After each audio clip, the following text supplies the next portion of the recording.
Hello students, so we are continuing with the string handling chapter, and in the previous video I have started on the string manipulation functions. So in today's video also we'll continue with this string manipulation function topic.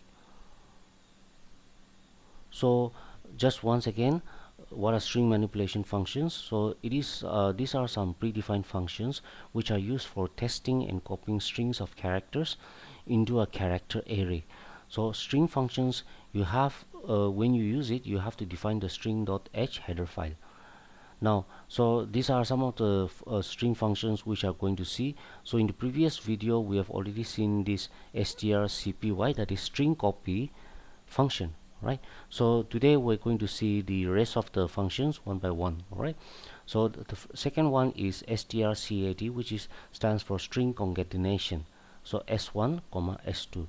Now this function, it merges the string s2 onto the end of the character array s1, right? That means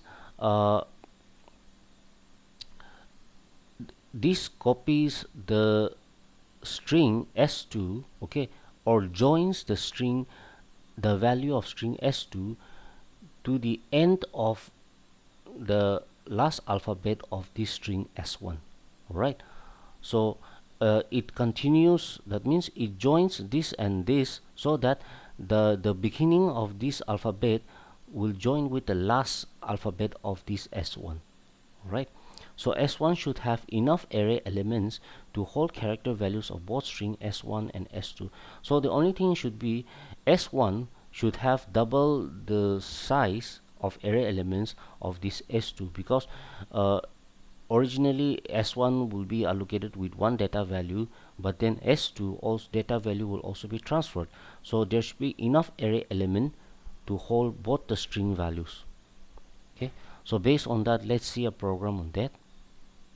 So now program to enter your first and last name and make a single string as name, which will print your complete name.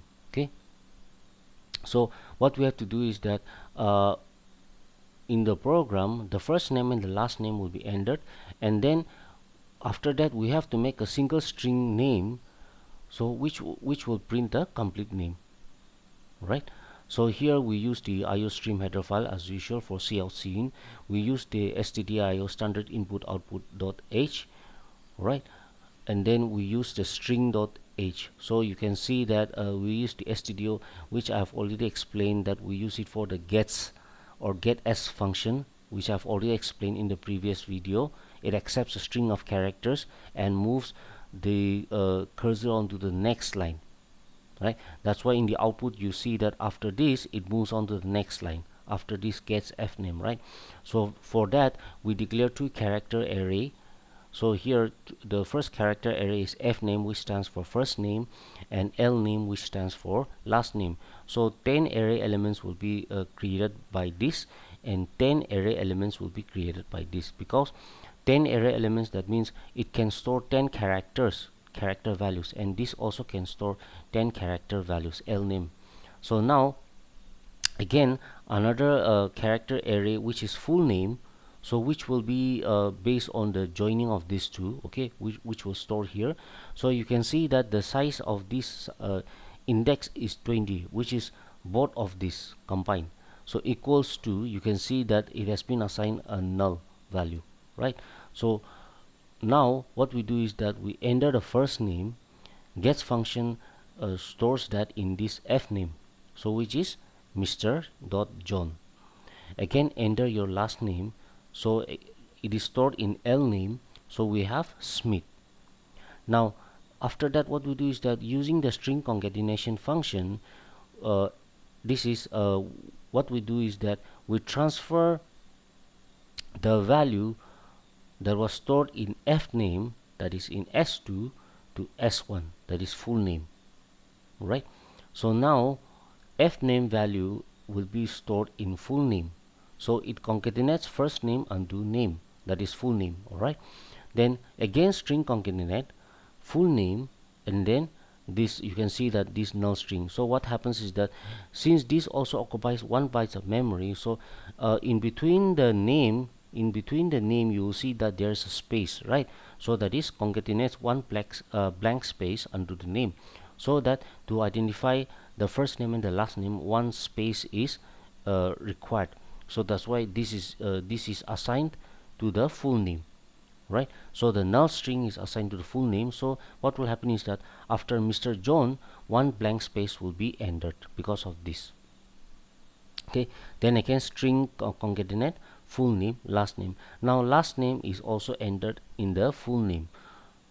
So when the cout statement is run, we will get this Mr. John Smith, right? So only thing that you should keep in mind is that the full name, the index should be more than this or equal to these two in array index, right? So this is using a string concatenation function. So type this program, run this program, and see how you're getting the output, right?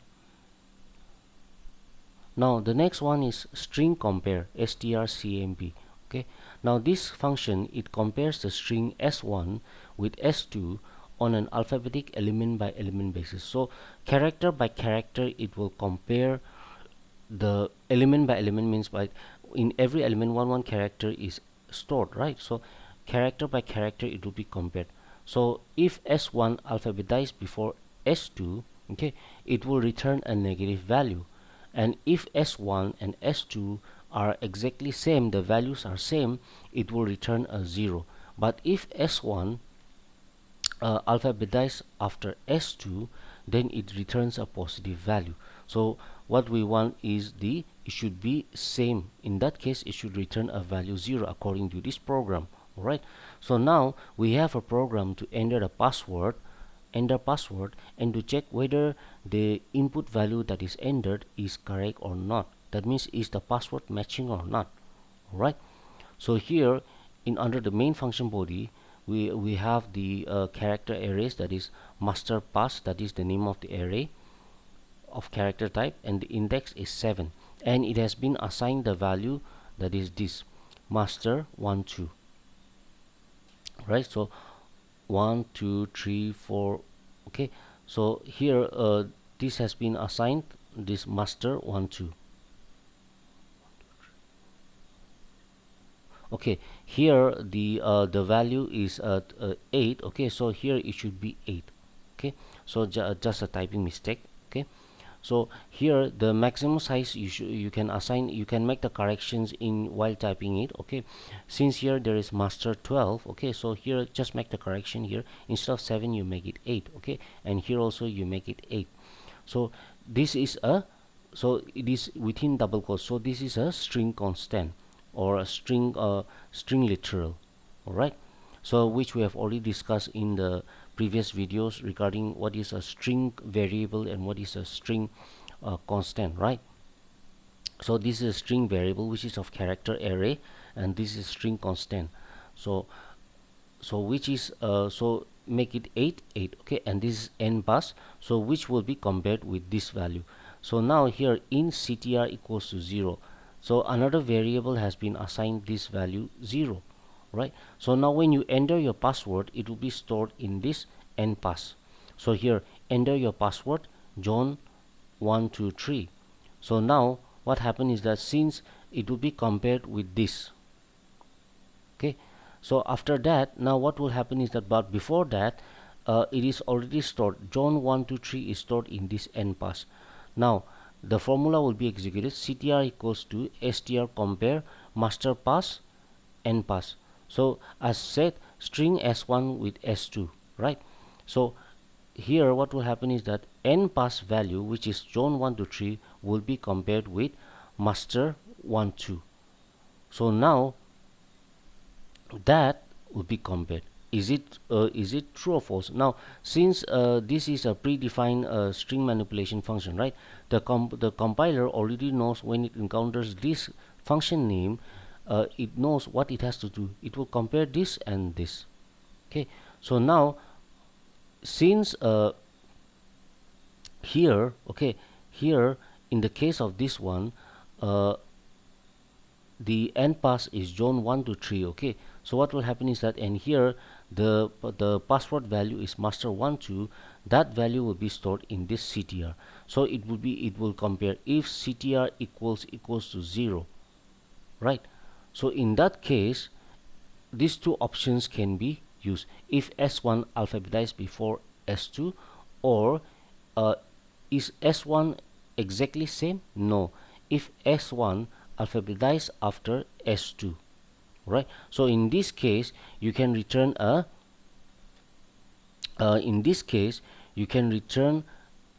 negative value. So what will happen is that it's not matching, right? -1 or +1 is not matching with 0, so it will come to the else part, that is cout wrong password, right?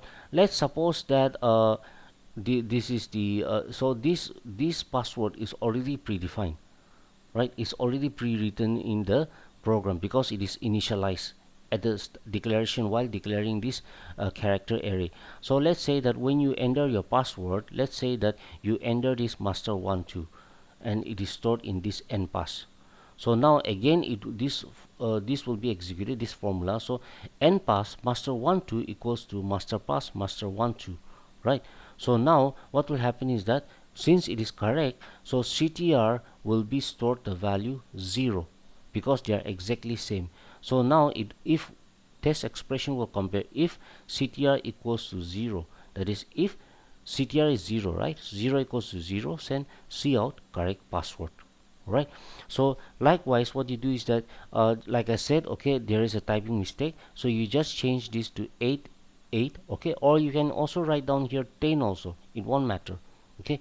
And then you can change the password also, okay, and then the entering of the password also you can change, you can as per your wish, okay. And then try comparing it, what kind of values you're getting, right? Now similarly, another function, that is strcmpi.